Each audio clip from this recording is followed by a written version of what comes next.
Kedah antara negeri yang mendapat perhatian Perdana Menteri Datuk Seri Anwar Ibrahim. Peruntukan berjumlah RM28 juta untuk projek bekalan air luar bandar di daerah Kubang Pasu diharap mampu membantu menyelesaikan masalah gangguan bekalan air di daerah berkenaan. Peruntukan itu diumumkan Datuk Seri Anwar ketika program Ramah Mesra bersama warga Kubang Pasu di Changlun Sabtu lalu. Penduduk Kubang Pasu yang ditemui RTM berkata pengumuman itu bukan sahaja memberi kelegaan dan kegembiraan kepada mereka. Malah ia menunjukkan kecaknaan dan keprihatinan Perdana Menteri terhadap masalah yang membelenggu penduduk sejak sekian lama. Pelaksanaan projek tersebut membolehkan mereka mendapat bekalan air yang sempurna untuk kegunaan harian. Terima kasih kepada Yang Amat Berhormat Perdana Menteri Malaysia Datuk Seri Anwar Ibrahim kerana membantu negeri Kedah terutamanya di Kubang Pasu khususnya, dan dengan adanya peruntukan yang baru ini mungkin dapat menaik taraf dari sistem pelariran yang baik untuk rumah ke rumah dan juga orang kata apa, kategori yang tidak mampu dan mampu. Maksud dia dari sistem tu pengairan yang kita rasa selama ni rakyat Kedah menunggu-nunggu untuk kabaran gembira akhirnya berjaya diumumkan oleh Yang Amat Berhormat Perdana Menteri. Banyak alhamdulillah, syukur pada Allah ke atas peruntukan yang dibagi. Cuma saya minta pihak yang terbabit itu segerakanlah supaya peruntukan tadi sampai ke akar umbi, ke tempat yang ayak ni masalah. Kesian kita tengok penduduk Kubang Pasu ni ada kawasan-kawasan yang terpaksa menggunakan pipe ayak dan bukan guna pipe ayak, guna pam. Dan kadang-kadang pam tu tak berfungsi dengan baik, jadi menyukarkanlah kehidupan seharian penduduk sekitar Kubang Pasu ni. InsyaAllah segerakanlah. Terima kasih banyak kepada Kerajaan Persekutuan kerana menyalurkan kurang lebih 28 juta kepada daerah Kubang Pasu, dan kita mohon untuk dipercepatkanlah bekalan air yang baik. Jadi kita mintalah supaya bekalan air ini dapat disalurkan kepada kawasan-kawasan yang ada gangguan air sebelum ni. Selain projek bekalan air luar bandar, Perdana Menteri turut mengumumkan peruntukan berjumlah RM1.25 juta bagi kerja pembaikan 4 klinik dan RM300,000 lagi peruntukan bagi pembaikan sebuah sekolah daif di daerah Kubang Pasu. Suruhanjaya Komunikasi dan Multimedia Malaysia (MCMC) Negeri Kedah menerima 3,177 aduan dalam tempoh Januari lalu hingga bulan ini.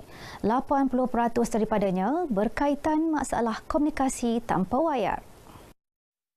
Pengarah MCMC Negeri Kedah, Mazlan Osman berkata, aduan lain adalah berkaitan perkhidmatan selular, perkhidmatan pos dan kurier, media sosial, perkhidmatan gentian, aplikasi mesej dan laman web.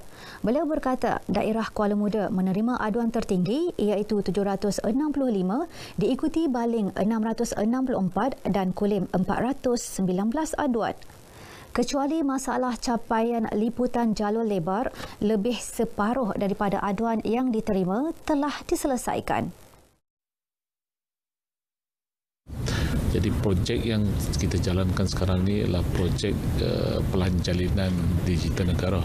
Itu jendela sedang rancak diadakan di seluruh negara. So bagi di negeri Kedah, kita ada 67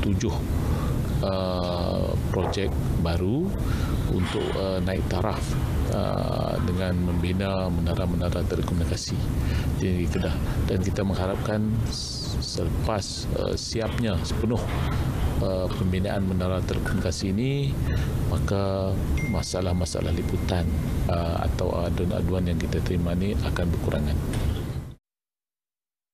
Bercakap kepada RTM di Alustar, Mazlan berkata pembinaan kesemua menara telekomunikasi baharu bawah projek jendela dijangka siap sepenuhnya menjelang hujung tahun ini. Ia boleh digunakan pada suku kedua tahun hadapan.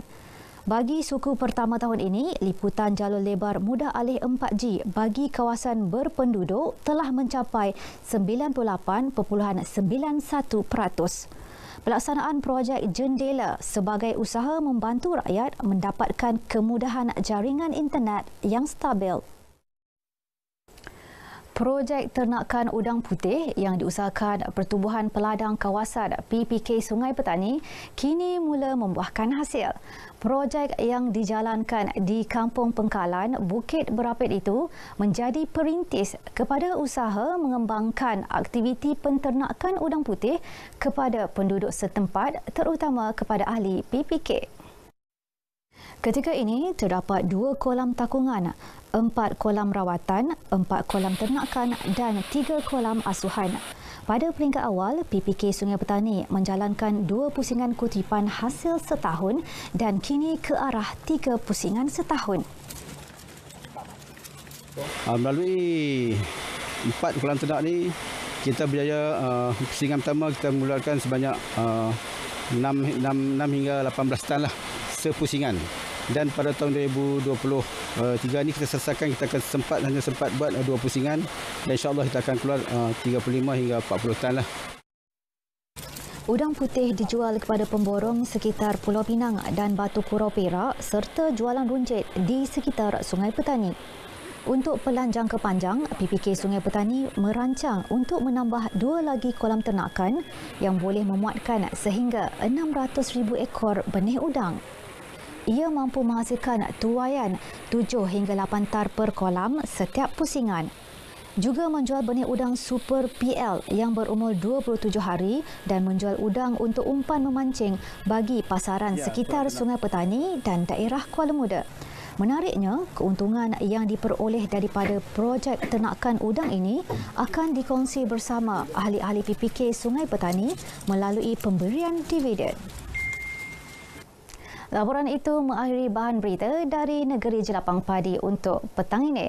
Dengan itu, Assalamualaikum, salam Malaysia Madani. Kembali ke Angkasa Puri. Terima kasih.